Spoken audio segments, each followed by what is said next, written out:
Welcome back to our Beyond the 90s series on the Soccerwarz, Part 2, NASl versus MLS and USL. This is our series on how we got here to the stage of the Soccerwarz that we're at now in 2024. And to newer soccer fans, it might be a bit of a shock. People who've become fans in the last few years who have been watching the intensity of the battle going on between MLS and USL, because at one time MLS and USL had teamed up against NASl, as we talked about, or we began to talk about in the first episode. So the key event in this evolution was the addition of the New York Cosmos, the traditional club from the 1970s and early 1980s that won all those NASl titles, 5 NASl titles in the original NASl, the NASl that operated from 1968 to 1984, and had some of the greatest players in the world of that generation. The Cosmos had players including Pele, Franz Beckenbauer, Carlos Alberto, Giorgio Canaglia, among others. Great American players too, like Ricky Davis, and several others. Shep Messing, who I think is a very familiar name to many, and Werner Roth. So the Cosmos had a name, they had a legacy, they had a brand. And the assumption had been, when the brand was relaunched in 2010 and did some splashy things like being on the cover of 442 with Pele in his Cosmos kit and gear, and also playing in the in a send-off match for Paul Scholes at Old Trafford, being the opponent of Manchester United, because at that point Eric Cantona was involved with the Cosmos, that they would eventually either just be a kind of an exhibition brand, or they would be an MLS side, with MLS looking to put a second team in New York City. Shockingly, in July of 2012, and in full disclosure, I was the NASl press officer at the time.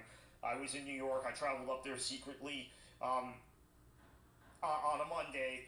We made the announcement on a Thursday, I believe, but I was there for the prep. NASl announced the New York Cosmos in July, middle July 2012. This was at a time when MLS was interested in reviving its reserve league, which they had killed off a few years earlier, and putting those reserve teams in NASl, which was the only sanctioned U.S. Second Division by the United States Soccer Federation at the time. So there was a lot of shock in MLS HQ down the road from where we did this announcement at the CBS building in Midtown Manhattan. A lot of shock. MLS suddenly felt like NASl was trying to compete with them rather than complement their efforts. Now, the rhetoric from NASl the first 2 years of the league, if you include 2010, the hybrid season with the USSF Second Division, was that they were trying to complement MLS's efforts, and really were competing with USL, as we talked about on the last episode. Now, in July of 2012, suddenly you've got NASl revived with 3 big brands: New York Cosmos, Fort Lauderdale Strikers, Tampa Bay Rowdies. Should mention FC Tampa Bay was able to reacquire the Rowdies name in late 2011 and played 2012 as the Tampa Bay Rowdies, not as FC Tampa Bay with the nickname Rowdies. So you had 3 powerful brands in NASl. You had a very strong team that had entered the league in San Antonio. You had Ottawa entering the league in a few years. MLS began to feel that NASl was becoming, for lack of a better term, too big for its britches. I personally, as someone who worked at NASl at the time, kind of felt the same way. I felt like the effort should be to complement MLS, to have a symbiotic relationship. Maybe eventually you compete. I never loved the MLS model, but I felt like it was well too soon to compete, and we didn't have the infrastructure or fundamentals in place. So MLS turns around in that period and says, okay, USL Pro, which is a third division at that time, let's do a deal. Let's start housing reserve teams in in USL Pro, and let's also, this is really important, and this is often forgotten, let's have an agreement where we have affiliate clubs and we're able to loan players down to USL Pro clubs from MLS clubs, as many as 5 loan players a season, which was a substantial investment. I get criticized for attacking MLS a lot. This is something I compliment MLS for. This was a substantial investment in lower division soccer and in player development. So, for example, in 2013, there were 5 players on the Richmond Kickers, a classic traditional USL club that had been around since the 1990s, that were on loan from DC United with their salaries and all their expenses paid by the MLS club, DC United. This affiliation agreement expanded.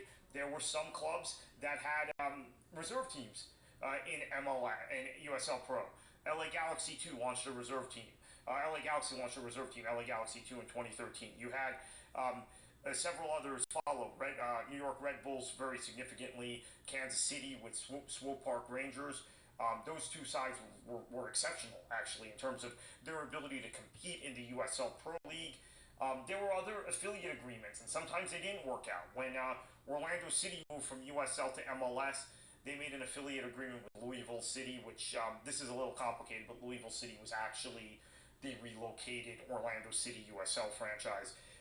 It didn't work out for Coach Adrian Heath as he didn't have the players near him to train. So then we saw Orlando began loaning players out to better situations and then launched their own reserve team. Actually loaned a player to Fort Lauderdale in NASL, which was kind of frowned upon by MLS. MLS didn't want players being loaned into NASL, although there were some.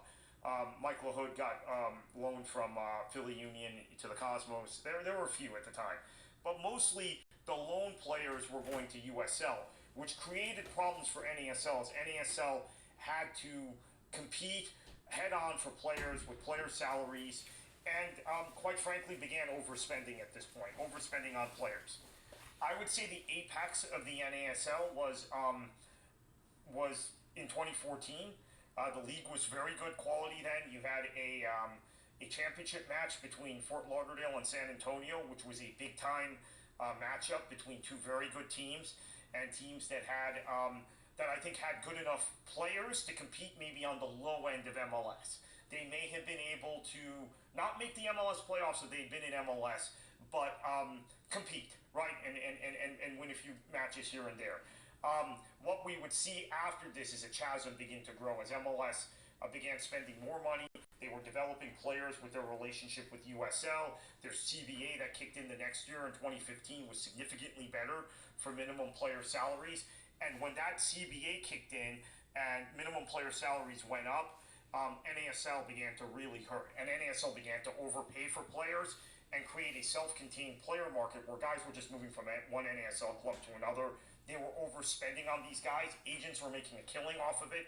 And that eventually led, among other things, to the demise of the NASL. The other things would be anti-competitive practices going on. Collusion between U.S. Soccer, alleged collusion between U.S. Soccer and MLS. We'll get into that in a future episode, as well as the success of USL in securing some expansion clubs to go into a Division III league. Sacramento, I mentioned in the last episode. Louisville, I teased earlier. Cincinnati. There were several big-time markets that NASL should have gotten, which may be USL's relationship with MLS, and this is where you could allege, again, anti-competitive practices. Push these markets and these ownership groups towards USL, which at the time, I have to remind you, was sanctioned as a Division III league. So 2014 is the apex of the NASL. In 2015, they begin making noises about competing. The Cosmos ownership becomes very restless and starts talking about that NASL deserves D1 status, although NASL had not established itself at that level yet. And this is a story to be continued in our next episode.